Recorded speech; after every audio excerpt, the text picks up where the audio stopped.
kita, agama ni rahmat. You terpandang, okey. Tapi you jangan pandang lagi. Yang penting kontrol. Bukan suruh cocok mata jadi Kasim Selamat. It's all about control.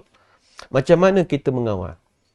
Sebab kita tak boleh lari daripada fakta bahawa bagi orang lelaki-lelaki, kita memang tertarik kepada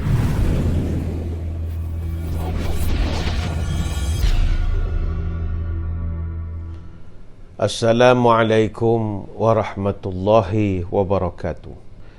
Bismillahirrahmanirrahim. Alhamdulillahi hamdan kathiran tayyiban mubarakan fihi kama yanbaghi li jalali wajhikal karim wa li azimi sultanik.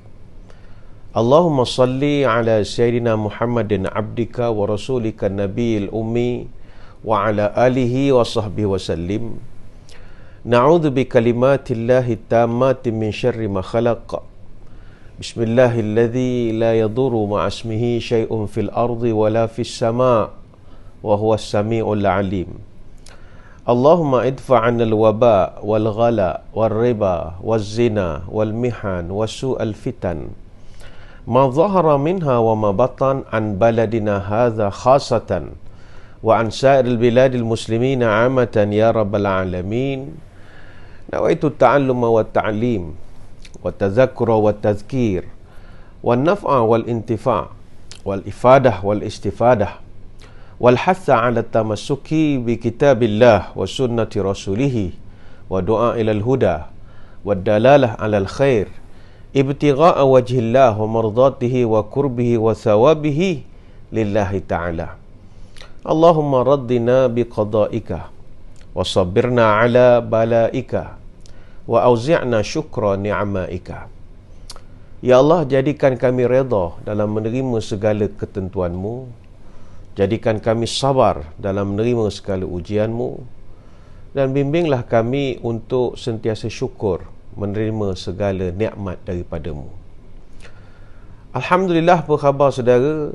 Puji dan syukur kita panjatkan kehadrat ilahi dengan izinnya dapat kita pertemukan dalam siri tazkirah yang mudah-mudahan memberi manfaat kepada kita bersama. Hari ini kita bersiaran agak istimewa kerana yang ada di belakang saya ini adalah Menara Berkembar Petronas, ataupun kita lebih panggilnya KLCC. Ini bukan green screen ni, betul-betul ada di belakang kita ini. Dan sebagai rakyat Malaysia, kita merasa begitu bangga kerana memiliki dua menara berkembar ini. Dan KLCC ini satu perkara menarik yang mungkin orang Malaysia ada yang tahu, ada yang tak tahu.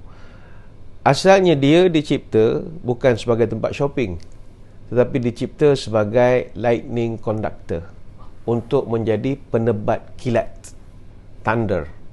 Sebab Kuala Lumpur adalah lightning capital city of the world, antara negara yang paling banyak dipanah oleh petir dalam setahun. Sebab itu fakta menunjukkan kita kena panahan kilat 200 kali setahun. Berbanding dengan London cuma 20 hari setahun, ataupun di New York cuma 10 hari setahun. Sebab itu KLCC ni dia diperbuat daripada logam. Jadi itu tujuan utama. Dan KLCC ini juga satu perkara yang boleh kita kongsikan bersama dengan para penonton sekalian. Dia adalah ilham daripada binaan Qutbu Minar. Kalau kita tengok kepada binaan Qutbu Minar di Mehrauli yang terletak di Delhi, India, dia satu bangunan yang lama. Menara yang dibina tahun 1192, dipanggil design tube in tube. Itu memang cantik sekali. Itu asalnya, inspirasinya daripada sana. Inilah dia KLCC. Cuma sekarang ni KLCC dah ada pesaing baru, dah ada pendatang baru yang mencabar kedudukannya sebagai bangunan tertinggi dalam negara kita. Dah ada The Exchange 106, dulu dikenali sebagai Menara TRX, 106 tingkat. Asalnya cuma 92 tingkat saja, yang mana ketinggiannya 492 meter. Jadi macam KLCC ini dia baru 452 meter.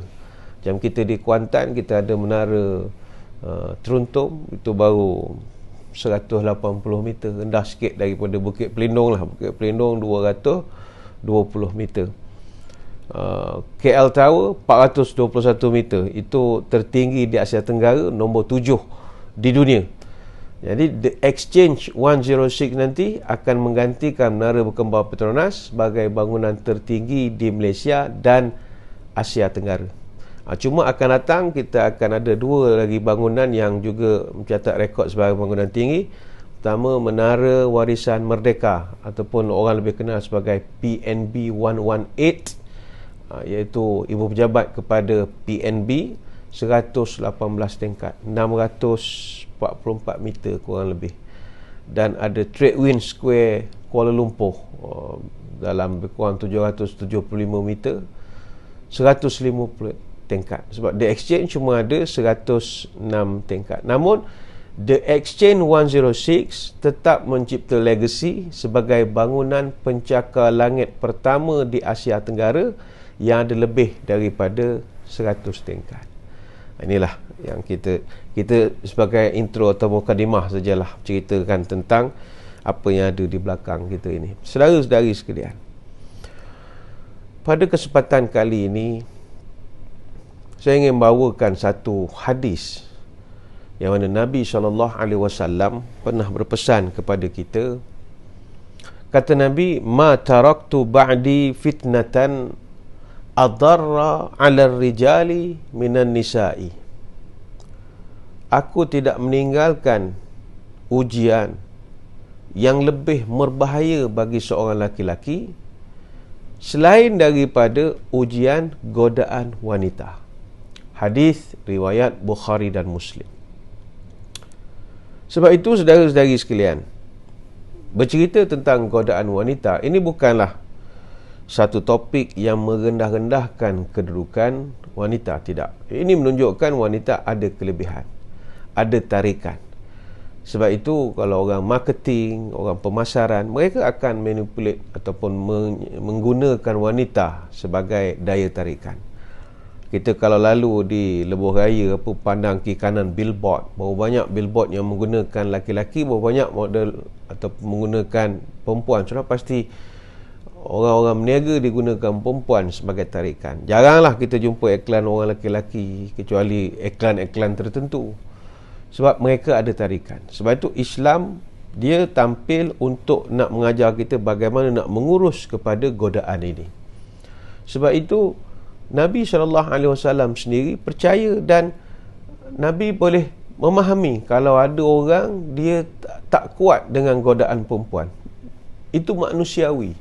Sebab itu kalau kita rujuk kepada sejarah, ada di kalangan penduduk di Madinah ketika Nabi mengajak dan memerintahkan supaya pergi berperang, antara alasan yang mereka berikan adalah tak nak pergi perang sebab takut jatuh cinta, tergoda dengan tentera musuh yang bawa perempuan, bawa pelayan dan bagai lagi. Dan sama ada kita percaya atau tidak, Nabi menerima itu sebagai satu keuzuran. Cuma pada akhirnya ditegur oleh Allah SWT. Sebagai contoh, kita tengok dalam surah At-Taubah ayat 49, "Wa minhum may yaqulu dhanli wa la taftinni." Dan ingatlah, ada di antara orang itu, dia telah berkata kepada Nabi, "Ya Rasulullah, izinkanlah saya supaya tidak pergi berperang, dan janganlah Tuhan menjadikan saya ini wala taftinni, saya nanti dipengaruhi oleh fitnah." Ini surah At-Taubah ayat 49. Kata para ulama tafsir, ayat ini menceritakan alasan yang diberikan oleh Jad bin Qais. Jad bin Qais ini, dia orang yang berumur, tapi dia mencipta alasan tidak dapat pergi peperangan Tabuk kerana kononnya bimbang terfitnah atau tergoda dengan wanita-wanita Rom yang turut dibawa oleh pihak tentera Rom dalam peperangan. Ialah orang Rom, orang Eropah, ke rambutnya, ke matanya, ke hidungnya, ke comel-comel. Jadi dia mengatakan, boleh tak saya tak pergi sebab saya mudah jatuh cinta. Nabi tidak reject, Nabi tidak tolak permohonan dia. Nabi hanya mendiamkan diri apabila diajukan permintaan oleh Jad bin Qais ini. Sehinggalah turun sepotong ayat, Allah Ta'ala menjelaskan pula bahawa waja'al mu'adziruna minal a'rabi liyu'zana lahum wa qa'adal ladhina kadhabullahu wa rasulah sayusibul ladhina kafaru minhum azabun alim. Dan datanglah pula orang-orang yang menyatakan keuzurannya daripada kalangan orang-orang Arab Badui. Mereka memohon supaya mohon supaya diizinkan tidak berperang, sedangkan mereka itu mendustakan Allah dan Rasulnya. Oleh itu mereka akan dikenakan azab seksa yang tidak terperi sakitnya. Ini kita boleh rujuk di dalam surah At-Taubah yang menceritakan tentang kisah. Namun apa yang mustahak adalah Nabi memahami bahawa godaan wanita itu wujud. Sebab itu kepada kita semua, berhati-hatilah. Hati-hati saja. Tak boleh nak buang. Benda itu diciptakan pada mereka, pada wanita. Tinggal kita bagaimana nak menguruskan saja.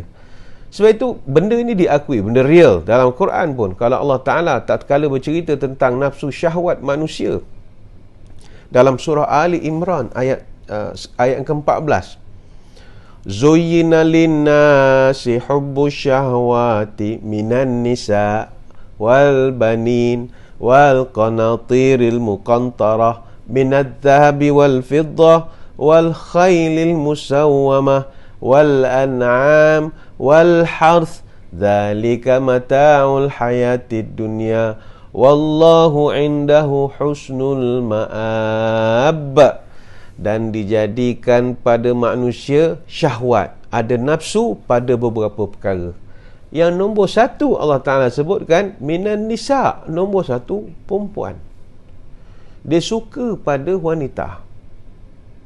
Kemudian yang kedua dia suka wal banin, suka pada anak-anak. Suka. Yang ketiga wal qanatiril muqantarah minadh dhahabi wal fiddah. Qanatir muqantarah ay al mal al kathir. Harta banyak, duit banyak, pendapatan banyak, suka. Ada rumah banyak, ada kereta banyak, suka. Kemudian wal khailil musawwamah. Khail ni kuda. Khail musawwamah ni artinya al khail ar-ra'iyah, kuda yang terpelihara, kuda yang menjadi pilihan, artinya kenderaan. Kita suka kepada kenderaan. Kita suka Italian muscle punya kenderaan, kita suka kenderaan. Itu dihiaskan dalam hati kita. Kemudian wal an'am, binatang-binatang ternak, termasuklah haiwan peliharaan. Hati kita suka. Dah nama oyen lah, nama itulah, nama ini macam-macam. Itu normal.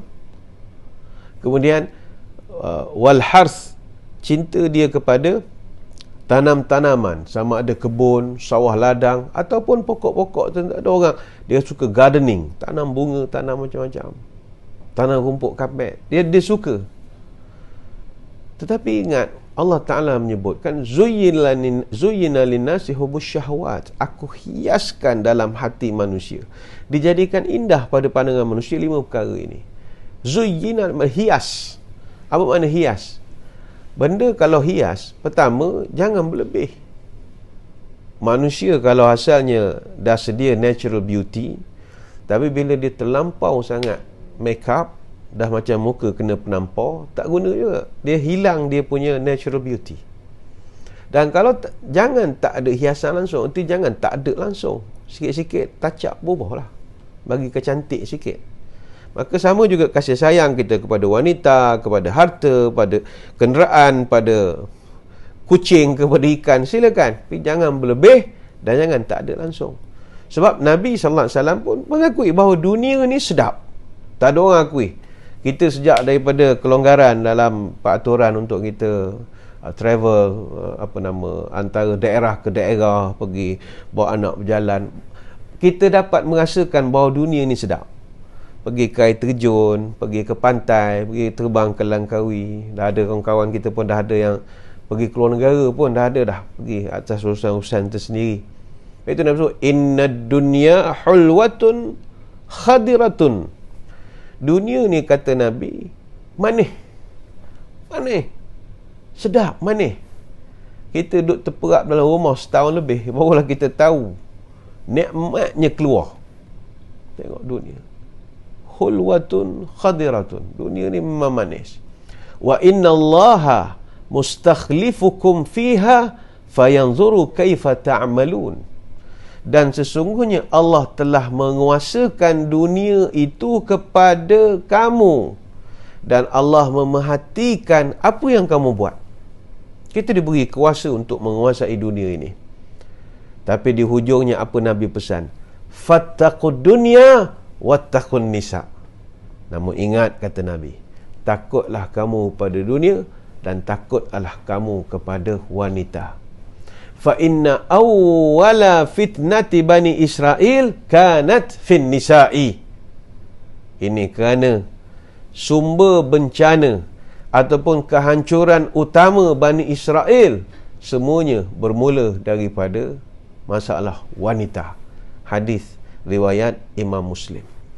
Kenapa Nabi mengumpamakan Bani Israel? Bani Israel ni, dia simbol bangsa cerdik. Yahudi ni orang cerdik, tuan-tuan. Dia tak ramai tapi dia boleh menguasai dunia. Dia cerdik.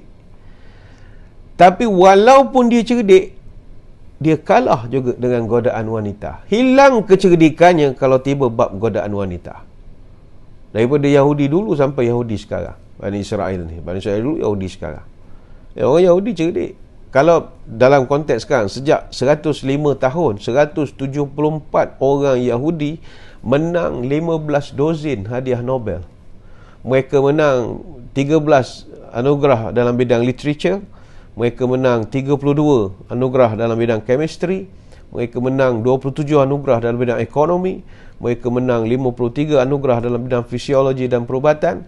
Dan mereka dapat 49 hadiah Nobel dalam bidang fizik. Dia memang bangsa cerdik. Tapi Nabi sebut, walaupun mereka ini cerdik macam mana bergeliga pun, mereka pun boleh tewas dengan godaan wanita. Kalau orang cerdik pun kalah, sementara lagi kita yang tak berapa nak cerdik sangat ini.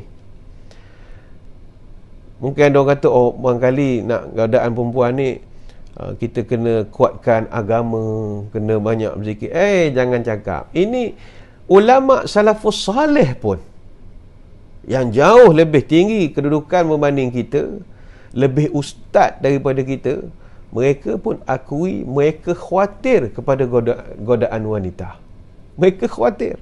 Sebagai contoh, Sa'id bin Musayyib rahimahullah, pakar fiqh nombor 1 dalam kalangan tabi'in. Ini ulama fiqh number 1. Apa kata dia kalau bab orang perempuan? Ma syai'un akhwafu alayya minan nisa. Hidup aku ni tak adalah lebih aku takut melainkan godaan perempuan. Bukan dia menceritakan aib dia, tidak. Tapi dia nak menceritakan benda itu masalah real. Sama juga Atha bin Abi Rabah. Siapa dia ni? Mufti Masjidil Haram. Mufti di Mekah. Kata dia, kalau aku disuruh jaga harta Baitul Mal, insya-Allah aku boleh jaga dengan amanah. Tapi kalau aku ditinggalkan berdua-duaan dengan seorang wanita dalam bilik, aku tak pasti apa kesudahannya nanti. Dia tak pasti. Dia tak kata dia akan buat benda jahat. Tapi, I'm not sure. Saya tak pasti saya boleh kontrol ataupun tidak. Saya tak pasti tidak berlaku benda-benda tak elok ataupun tidak. Tidak ada kepastian. Tapi kalau suruh jaga harta dalam bilik Baitul Mal, saya akan jaga betul-betul. Jaga bersungguh-sungguh. Ini yang mengucapkan Atha bin Abi Rabah. Mufti Mekah. Tuan-tuan, mufti kat mana? Bukan calang-calang orang ini. Itu juga Abu Nu'aim. Dia membawakan penjelasan para ulama dalam kitab Hilyatul Awliya. Kata Abu Nu'aim, janganlah kamu berdua-duaan dengan wanita walaupun nak mengajar Quran pada dia. Sampai begitu. Mengajar Quran. Kerana dia akan mendatangkan godaan dan menjadi fitnah bagi mata yang melihat. Contoh adalah kita punya pelajar kita Muslimat nak belajar Quran, Nak belajar Iqra 4 je, tapi nak privacy sebab tak nak ada gangguan, nak concentrate. Jadi kita pun check in hotel lah, duduk lah berdua dalam satu bilik. Itu tak boleh walaupun nak mengajar Quran. Sebab itu dalam mazhab Syafi'i tidak boleh berjemaah, hanya berdua saja dengan wanita yang tak ada hubungan dengan kita. Sembahyang berjemaah. Contoh, kadang kita di kampus, di asrama, adalah jawatankuasa pelajar ke buat Qiyamul Lail misalnya di surau agak jauh daripada asrama, pukul 3-4 pagi. Jadi Tok Imam pergi, rupa makmum ada seorang saja perempuan, tak payah buat program. Boleh mendatangkan fitnah. Itu tara semayang itu. Semayang ni bukan berhadapan. Imam pandang sana, makmum pandang tempat yang sama. Imam tak memandang pun kepada makmum di belakang. Makmum saja yang nampak belakang Tok Imam. Itu pun kalau ada tabir, tak nampak apa-apa. Tapi itu pun tidak dibenarkan, sebab tidak ada jaminan tidak berlaku benda-benda yang tak elok. Baik itu saudara-saudari sekalian, godaan wanita adalah benda real. Soalannya, apa solusi yang Islam ajar untuk menghadapi ujian daripada godaan wanita ini? Solusinya begitu mudah. Allah Subhanahu Wa Taala selaku pencipta kita, Allah Maha mengetahui bagaimana nak solve problem ini. Apa caranya Allah Taala suruh? Tundukkan pandangan mata. Jangan tengok. Mungkin bagi kita, itu je ke? Ya. Tundukkan pandangan mata. Sebab saudara-saudari sekalian, kita sebenarnya, kita melihat bukan dengan mata, tapi kita melihat dengan otak. Mata kita berfungsi seperti kamera. Dia menangkap cahaya dan dia akan menghantar data kepada otak. Ketika saudara sedang melihat saya menyampaikan tazkirah, saudara melihat dengan otak. Otak berfikir, ya ke ustaz ni, betul ke apa dia cerita ni? Otak manusia akan memproses setiap objek yang kita lihat.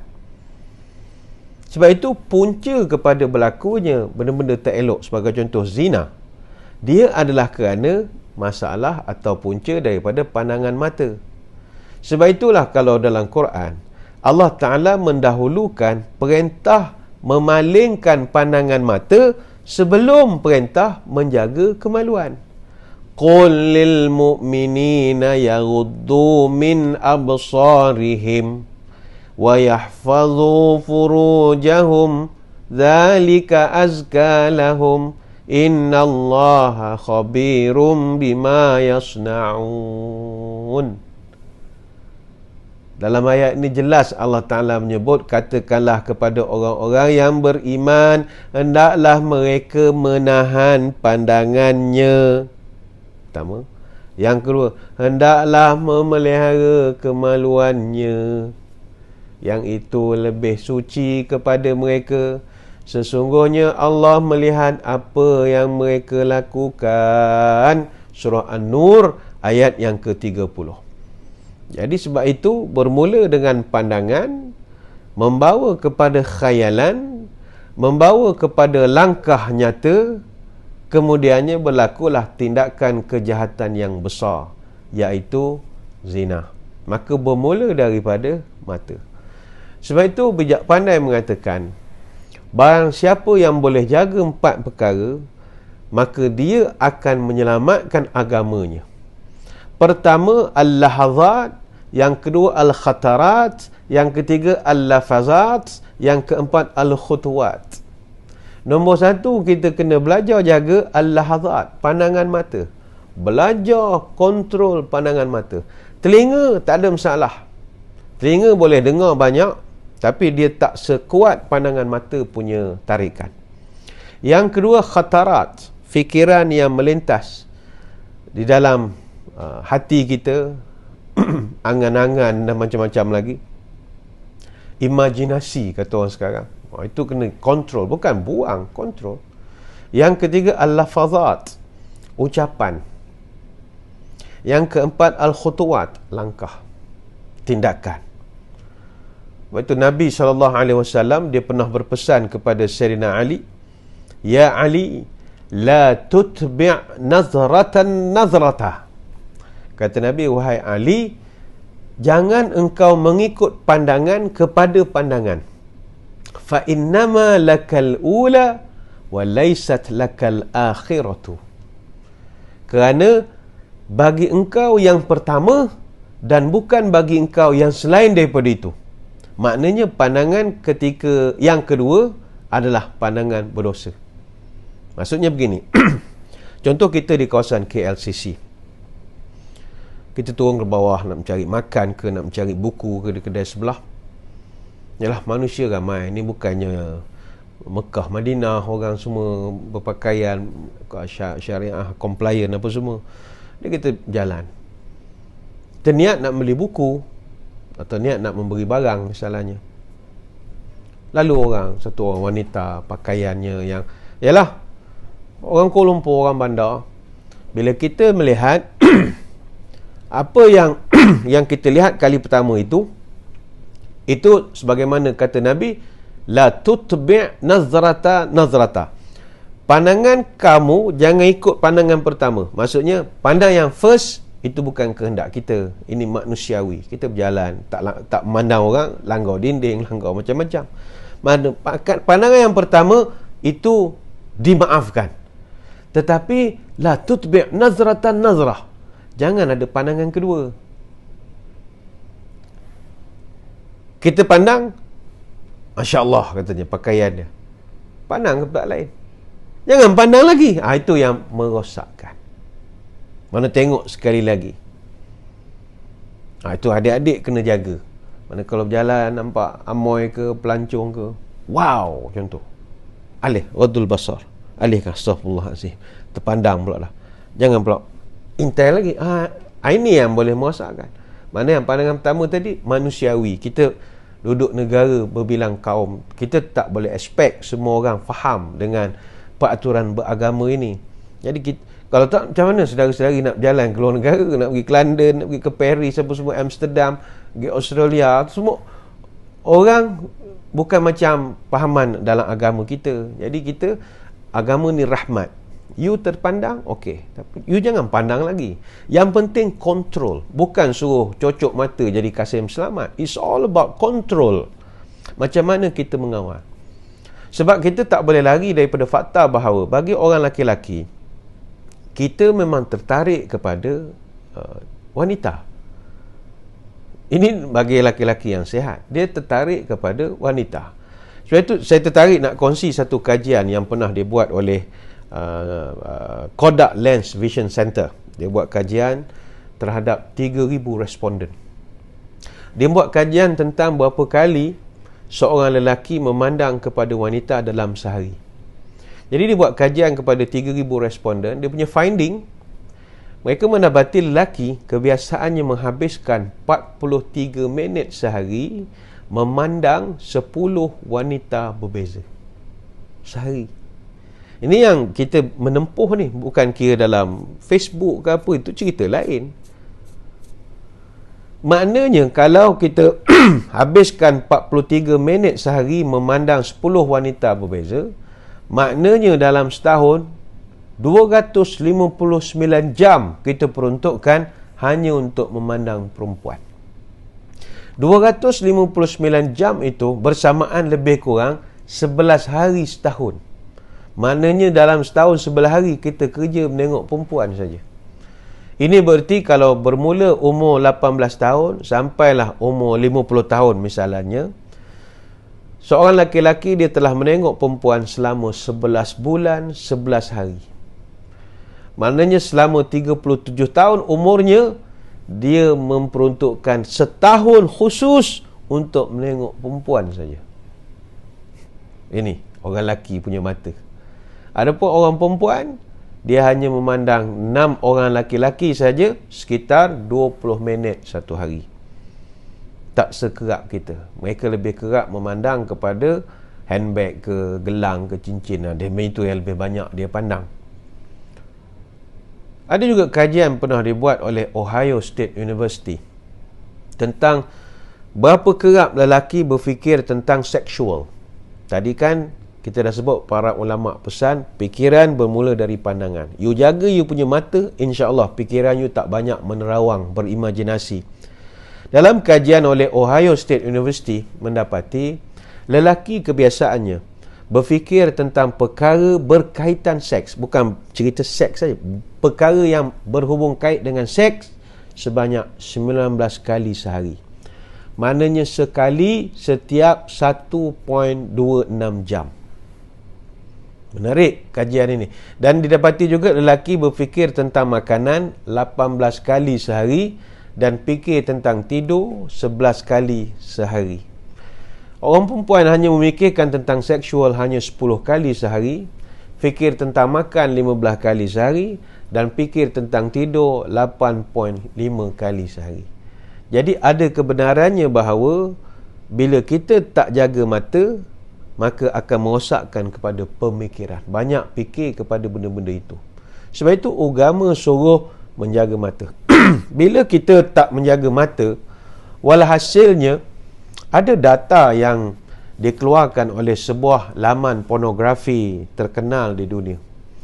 Mereka mendedahkan tentang trafik carian bahan-bahan lucah di internet oleh pengguna maya di seluruh negara, seluruh dunia. Mereka mendapati bahawa di negara kita, di Malaysia ini, carian bahan lucah di internet dari segi trafiknya telah meningkat kepada 84% sepanjang tempoh Perintah Kawalan Pergerakan. Sepanjang circuit breaker, orang kita didapati banyak trafiknya begitu jam lah nak mendapatkan bahan-bahan lucah di internet ini.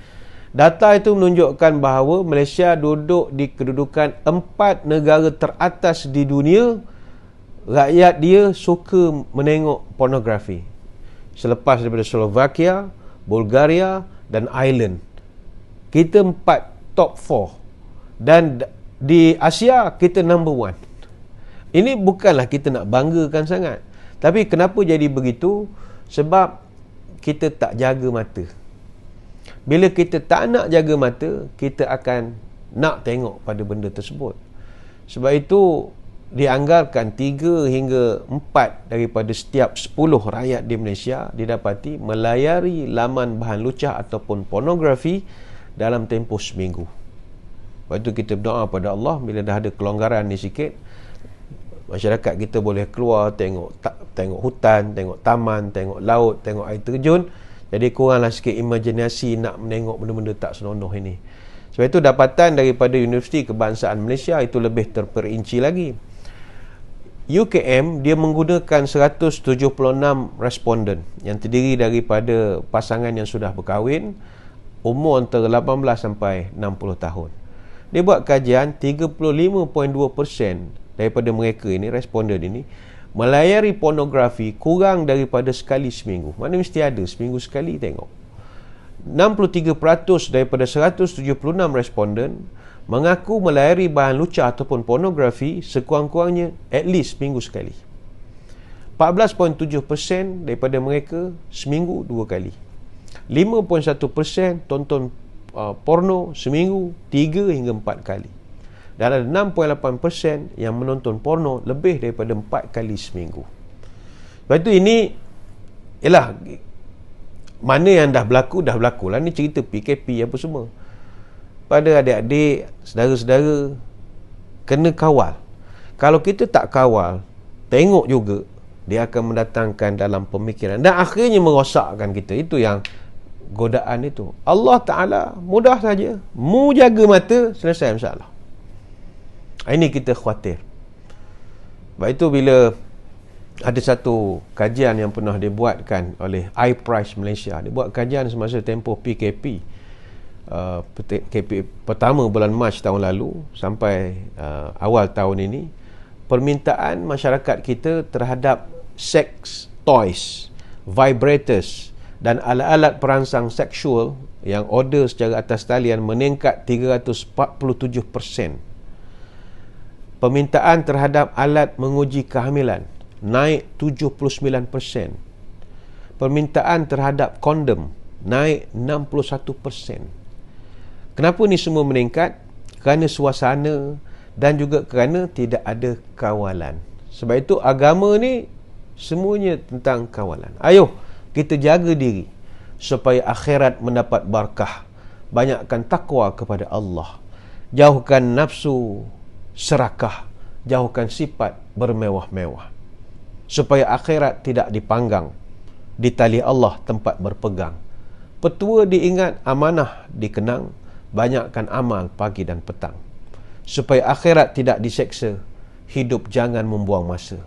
Buat kebajikan di mana saja, beramal jangan menunggu senja. Supaya selamat hari kemudian, duduk berakal, tegak beriman. Duduk bersaudara, tegak berkawan. Duduk beraja, tegak bertuan. Sebab itu, godaan seorang wanita semuanya berpunca daripada pandangan.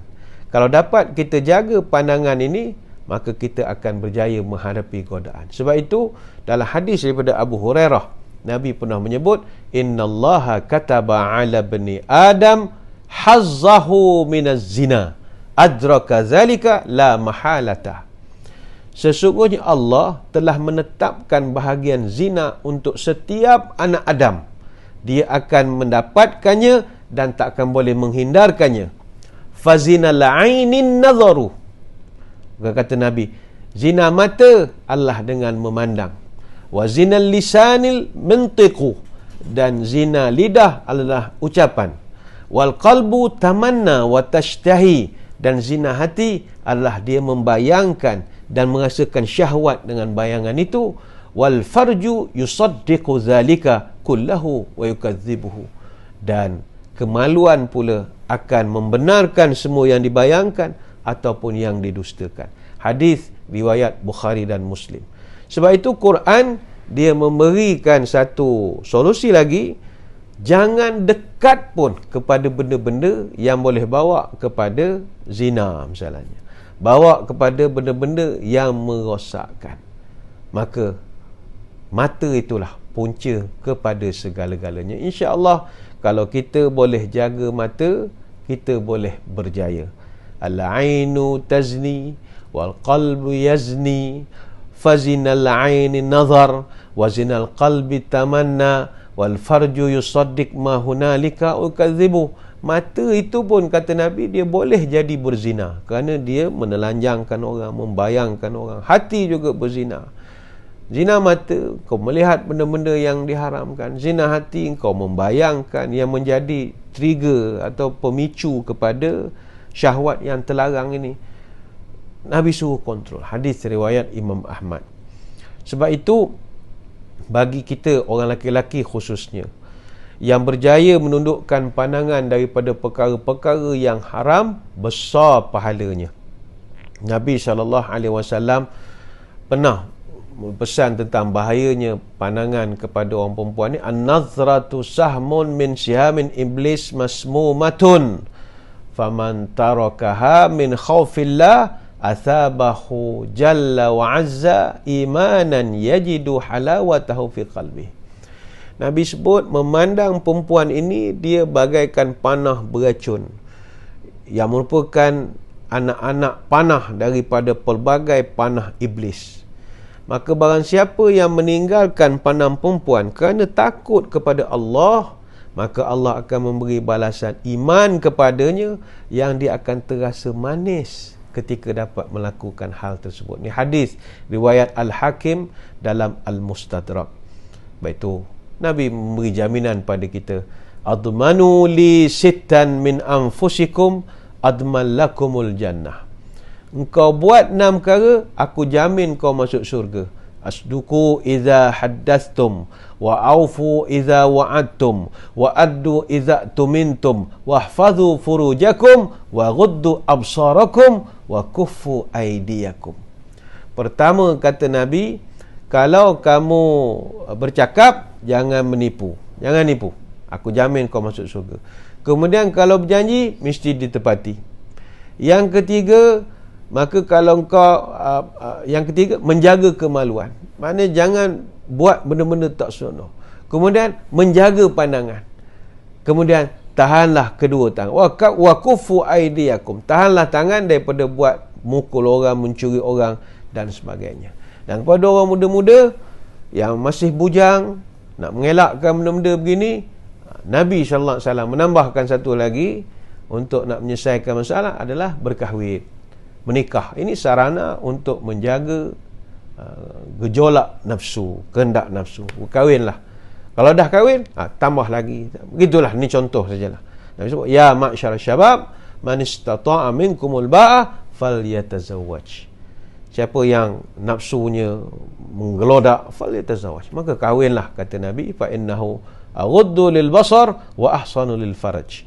Sebab dengan berkahwin kamu dapat menahan pandangan mata dan boleh memelihara kemaluan kamu. Hadis riwayat Bukhari dan Muslim. Sebenarnya banyak kita nak terangkan, tapi masa kita tak begitu mengizinkan. Saya kira sekadar itulah sembang-sembang kita pada kesempatan kali ini. Apa yang mustahak adalah sama-samalah kita ikut saja solusi yang diajarkan oleh Allah Subhanahu Wa Taala dalam menghadapi hebatnya godaan seorang wanita.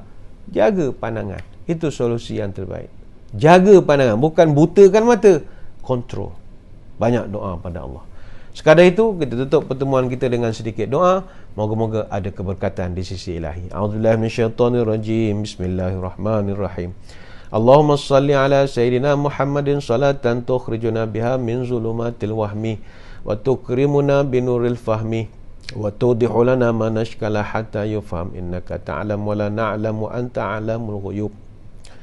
Allahumma aftah alaina futuhal arifin warzuqna fahaman nabiyyin wa ilhamal malaikatil muqarrabin birahmatika ya arhamar rahimin. Ya Allah, bukakanlah pintu hati kami sebagaimana Engkau berikan kepada orang-orang yang arif.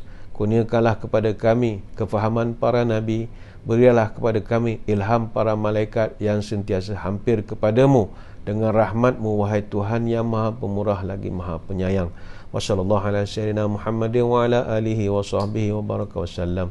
Walhamdulillahi rabbil alamin. Sekadar itu, wabillahi taufiq wal hidayah. Assalamualaikum warahmatullahi wabarakatuh. Wallahu a'lam.